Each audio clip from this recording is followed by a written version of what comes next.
The EU's top sanctions envoy, David Osullivan, is in Washington meeting U.S. officials after President Trump signaled he's ready to take further action against Russia over the war in Ukraine. Now, the talks come against the backdrop of Russia's heaviest strikes on Kyiv and Donetsk since the full-scale invasion began. Now, to get into the details, I'm joined by Roland Freudenstein, the co-founder of the Brussels Freedom Hub. Roland, so glad to have you here with us this evening. Roland, so now... Great to be there. David Osullivan was in Washington, of course, with a team of experts to discuss more sanctions against Russia, with, of course, his American counterparts. But now let me ask you this. How effective is this 19th EU sanctions package? How effective could it be if, say, the U.S. and other global partners don't actually fully coordinate with Europe? What do you think we can expect? Well, indeed, the best thing that could happen to Ukraine and to the cause of freedom and security in Europe would be the US and the European Union coordinating their sanctions. That has not really happened over the last couple of months. But I think the visit of David Osullivan, the sanctions envoy of the European Union in Washington, and the long talks he had with American counterparts are a sign that it's getting serious now about coordination. The 19th sanctions package is basically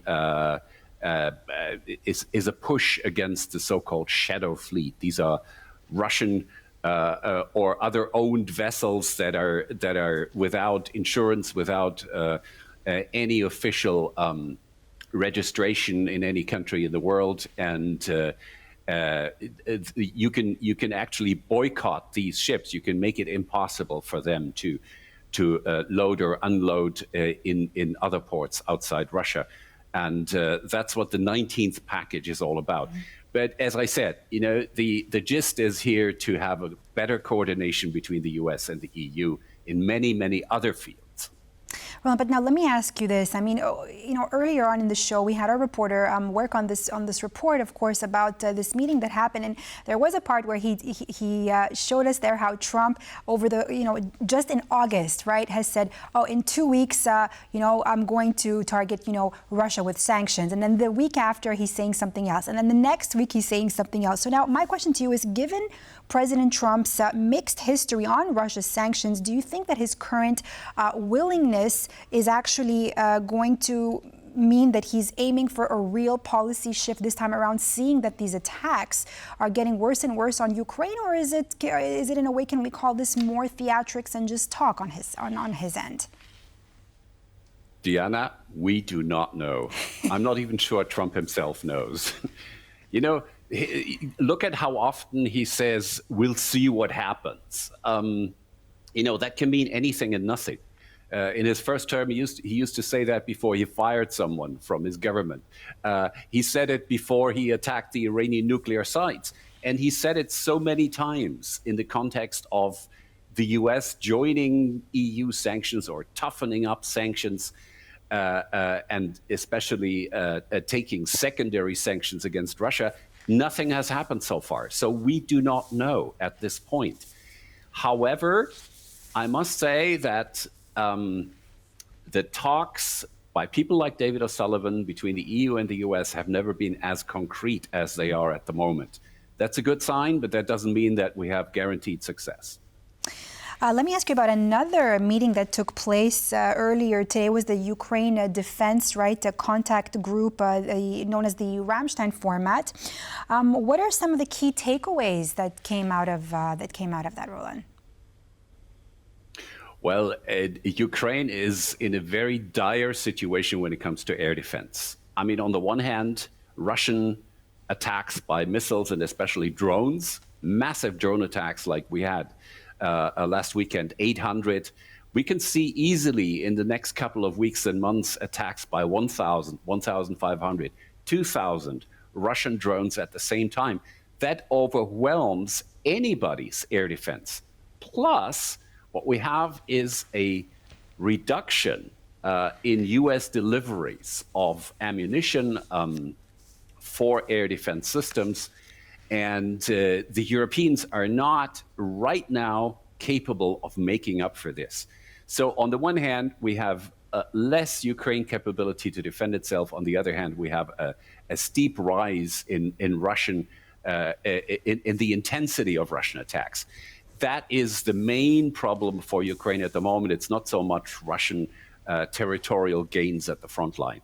And I think, quickly improving Ukraine's air defenses was the purpose of these talks. And, there are solutions. I think the secret, as usual, is in a combination of different weapon systems of, air defense missiles for expensive occasions like Russian ballistic missiles. But to shoot down drones, you need something much, much cheaper. That is defensive drones. And to a large degree, it will be guns. And that is something where West European companies are right now working day and night to improve production capacities and develop new weapon systems.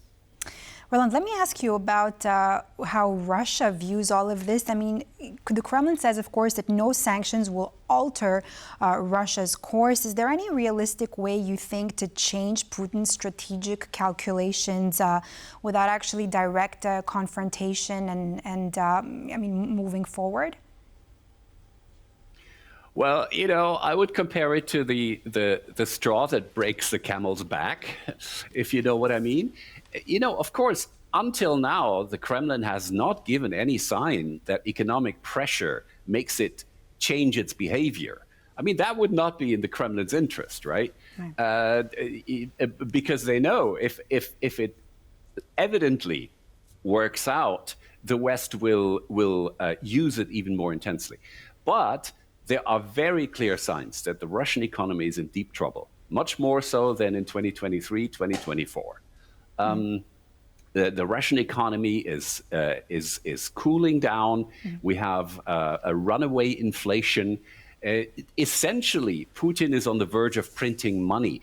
And, he may pretend to be indifferent to this, but he can't be. Because, if he cannot really arm his forces anymore with money, what's he going to do? But one thing he is doing... So that's our calculation. But another thing that he is doing is also, not like you just said printing money, but he's also about to hold military drills with Belarus.